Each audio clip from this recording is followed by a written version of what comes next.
I think it's time for a little more about me. I am 6'3". Though I was told recently that I don't act like it. I do not know how to take that one, because it's like, what do you want me to do? Die younger on average? I'm working on it. I'm getting there. Rome didn't fall in a day. I think part of my problem is like I don't really fit neatly into like a tall archetype. Like I'm not like skinny, lanky, like Jim Halpert. But I'm also not like buff, like current day John Krasinski, like Jack Reacher, you know what I mean? Like I'm tall, I'm not quite propaganda tall. Something I aspire to be. No, I think I fall somewhere in between the two.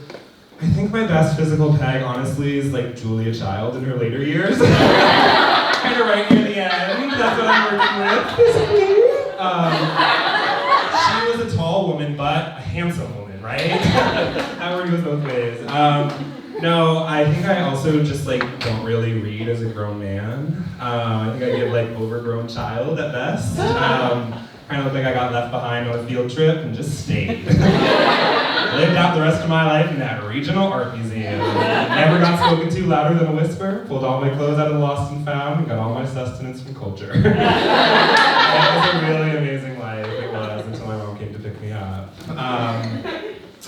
I am a spiritual person, I would say, though I don't really like abide by any one ideology. I just kind of like pick and choose what I think is profoundly meaningful. For example, you know when your iPhone gives you like featured photos, like random pictures from your camera roll that just kind of pop up? Yeah. Those are my tarot cards. Those I think are like profoundly meaningful and have a lot to say about like where your life is headed. Like, oh, a picture of my Prius that I took in 2017 to remember where I parked. The Chariot. Positive momentum. Things are looking up. Oh, a screenshot of the mom from Good Luck Charlie's anti-vax tweets. The High Priestess. It's time to reflect and retreat. Things are not as they seem. Oh my god, an earnest selfie I took because I thought the lighting was nice. The Fool. Lack of judgment. It's not safe. Turn back now.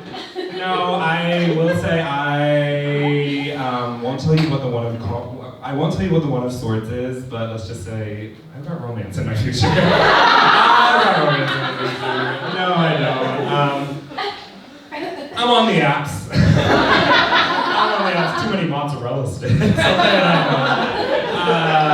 but I do have kind of one major gripe, which is that in the year 2023, we still can't schedule send Hinge likes. Major oversight, if you ask me. Because how come if it's 2 a.m. and I want to like someone on Hinge, I have to like them on Hinge at 2 a.m.? That's not a good first impression. Okay, like let's do a thought experiment. Everyone imagine you're laying in bed, you're like scrolling on your phone, it's the middle of the night, you're about to fall asleep. All of a sudden you get a notification. I liked you on Hinge.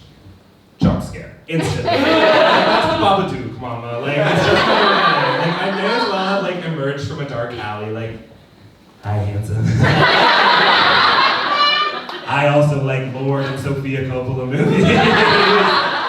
Should we exchange a few polite messages and then get a drink somewhere and have an equidistant between our two apartments?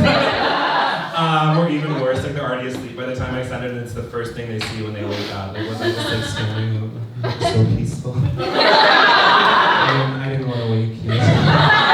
No, I should be able to send a link in the middle of the night, have it delivered at like a sensible 5:30 p.m. the next day, right? That way we kind of spiritually bumped into each other on the subway, on the way home from work. We have a story to tell our grandchildren, and we tell ourselves stories in order to live. May she rest in peace. Really been missing Joan recently, honestly. I too am kind of like profoundly misinterpreted by gay men on Twitter every single day. She was slouching towards Bethlehem, I'm slouching towards the block button. No, on a serious note, everybody wants to talk about the YouTube algorithm radicalizing young boys into the alt-right.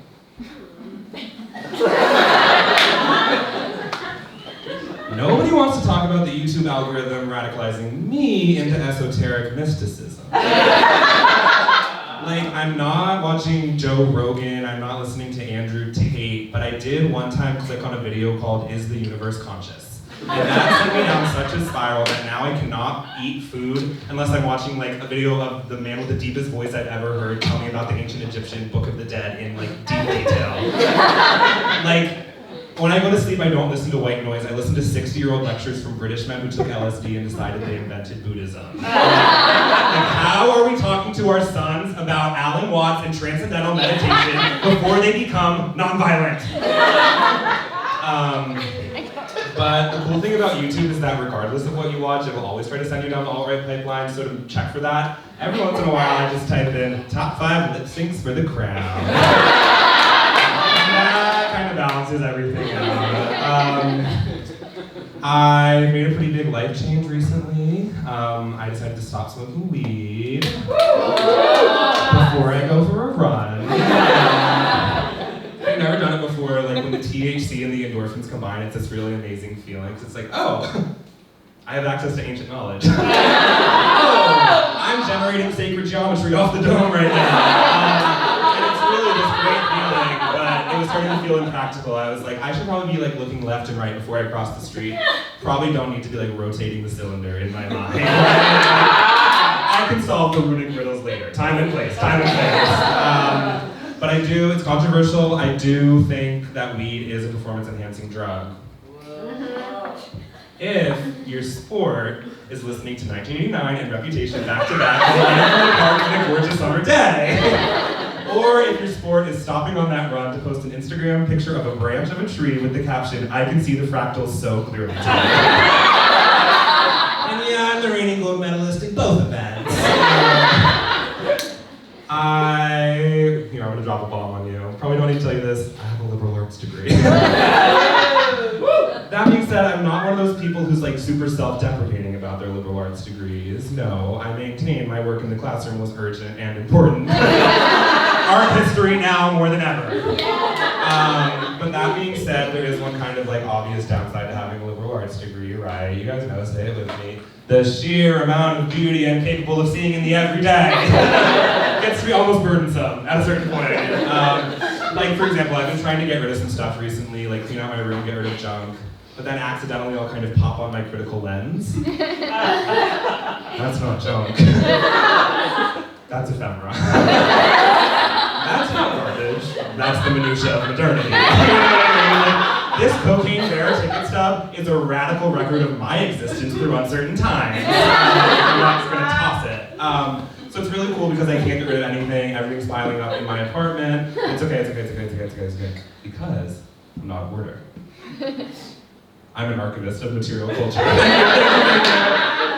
That being said, if anyone has any connections at the TLC network, I would love a general because I have a lot of ideas. Okay, one last thing. I am starting to think my brain might be a little too far gone for self-care to be like effective or especially worthwhile. The other day I was feeling super anxious, so I decided to put on one of those guided meditation YouTube videos. Very quickly found myself turning the speed up to 1.25. Like, come on, get on with it, land the plane, give me my inner peace now. And when you do that, not only do all of like the guided deep breathing start to feel like guided hyperventilating, breathe down. But also all of the mantras and affirmations start to sound like when a real housewife has been confronted at dinner and she's like backed into a corner like defending herself, like, I am calm. I am peaceful, and I am in control of my life. How dare you? I inhale strength and confidence, and I exhale shame and worry, you beast. And I'm not even gonna bring up the husband, low-hanging fruit. So it's not very calming, but it is very entertaining. And I guess the message of this whole set is don't try to speed run enlightenment, because apparently it doesn't work. Who would have figured that one out a while ago, huh?